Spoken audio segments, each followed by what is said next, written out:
30 मई 2024 को विश्व तंबाकू निषेध दिवस के अवसर पर डॉक्टर सोनिया तिवारी, वरिष्ठ कैंसर रोग विशेषज्ञ, कमला नेहरू मेमोरियल हॉस्पिटल, प्रयागराज द्वारा Allahabad medical association convention centre में डॉक्टर कमल सिंह की अध्यक्षता में एक प्रेस कॉन्फ्रेंस का आयोजन किया गया। डॉक्टर सोनिया तिवारी ने बताया कि 31 मई को विश्व तंबाकू निषेध दिवस मनाया जाता है। उन्होंने तंबाकू के सेवन से स्वास्थ्य को होने वाले खतरे के संबंध में प्रेस कॉन्फ्रेंस को संबोधित किया। विश्व तंबाकू निषेध दिवस का महत्व जनता को तंबाकू के हानिकारक प्रभावों के बारे में चर्चा करना और तंबाकू युवा पीढ़ी से इसको बचाना और उसके बारे में जागरूक करना है।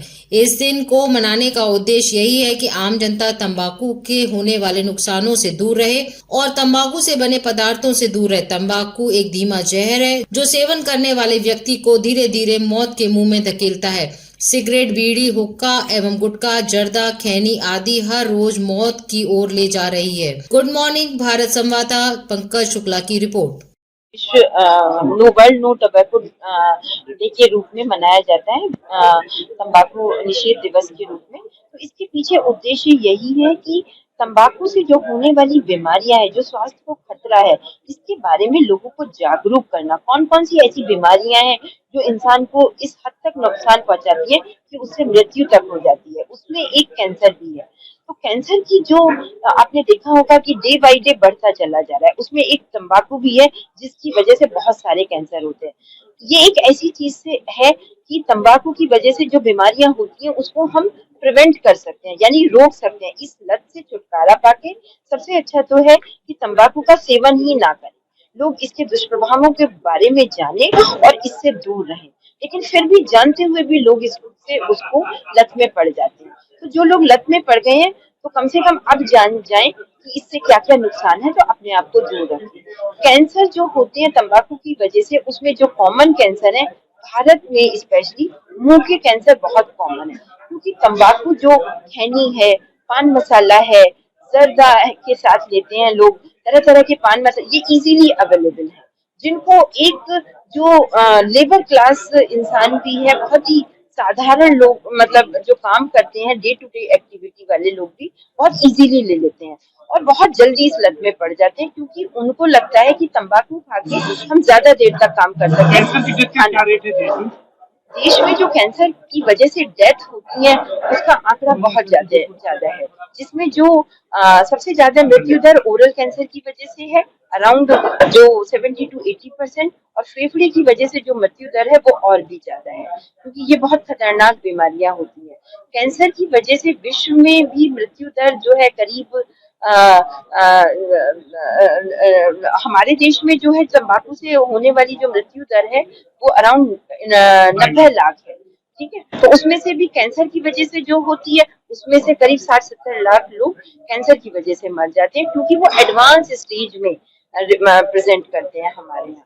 तो सबसे ज्यादा मुंह के कैंसर कॉमन है, क्योंकि मुंह में लोग देर तक रखे रहते हैं तंबाकू को और उसके रस को लेते रहते हैं, तो उसकी वजह से मुंह के कैंसर, खाने की नली के कैंसर, गले के कैंसर ये कॉमन है। इसके अलावा महिलाओं में भी कैंसर की संभावना जो है इसकी वजह से पुरुषों के मुकाबले तो कम है, लेकिन फिर भी बहुत ज्यादा है। जैसे मुंह के ही कैंसर हो गए, फेफड़े के कैंसर हो गए, ब्रेस्ट कैंसर हो गए, बच्चेदानी का कैंसर हो गया, ये सब कैंसर कॉमन है बिकॉज ऑफ टोबैको। अच्छा, एक सवाल मेरा ये है कि तमाम लोग हैं जब कैंसर की ऐसी संभावना होती है तो बाहर चले जाते हैं। हमारे शहर में किस तरह के इलाज उपलब्ध है, लोगों को क्या करना चाहिए? कैंसर का इलाज प्रयागराज में उपलब्ध है। Kamala Nehru hospital regional cancer centre है, जिसमें कैंसर के इलाज की सारी सुविधाएं हैं। तो रेडिएशन की जो नई तकनीक के द्वारा रेडिएशन से इलाज होता है, उसके लिए जो मशीनें हैं वो कमला नेहरू हॉस्पिटल में है, जिससे बहुत अच्छे तरीके से नई तकनीक के द्वारा इलाज हो सकता है। इसके अलावा जो सर्जरी की जरूरत होती है कैंसर के इलाज में, वो भी इलाहाबाद में होती है, प्रयागराज में होती है, कमला नेहरू हॉस्पिटल में भी होती है, और आउटसाइड भी शहर में बहुत सारे सर्जन है, मेडिकल कॉलेज है, उसमें कैंसर की सर्जरी बहुत अच्छे तरीके से होती है। इसके अलावा फिर कीमोथेरेपी की जरूरत होती है, कीमोथेरेपी भी इलाहाबाद में, प्रयागराज में उपलब्ध है, कमला नेहरू हॉस्पिटल में। यही तीनों चीजों की कैंसर के इलाज के लिए जरूरत होती है, तो सारी चीजें यहाँ पे उपलब्ध है, तो इसलिए बाहर जाने की जरूरत नहीं है। आप आके डॉक्टर को दिखाएं। अगर ऐसा लगता है कि नहीं, जो इलाज यहाँ नहीं हो सकता, किसी वजह से, किसी कारण से, तो उसके लिए डॉक्टर बताते हैं। नहीं तो वैसे कैंसर के सारे इलाज यहाँ मौजूद है, जिसके लिए आपको बाहर जाने की कोई जरूरत नहीं है। और कैंसर एक जानलेवा बीमारी तो है, लेकिन उसके बावजूद भी इसके लिए जागरूक होने की जरूरी है। लोगों अज्ञानता के कारण एडवांस स्टेज में प्रेजेंट करते हैं। तो अगर शुरुआत में ही लोग आ जाएं, तो कैंसर पूरी तरीके से दूसरी बीमारियों की तरह ठीक हो सकता है और उनके मरीज भी, कैंसर के मरीज भी अपनी लाइफ एक नॉर्मल इंसान की तरह पूरी तरीके से जी सकते हैं। तो इसलिए डरने की कोई जरूरत नहीं। डॉक्टर सोनिया तिवारी, कैंसर रोग विशेषज्ञ, कमला नेहरू हॉस्पिटल, प्रयाग।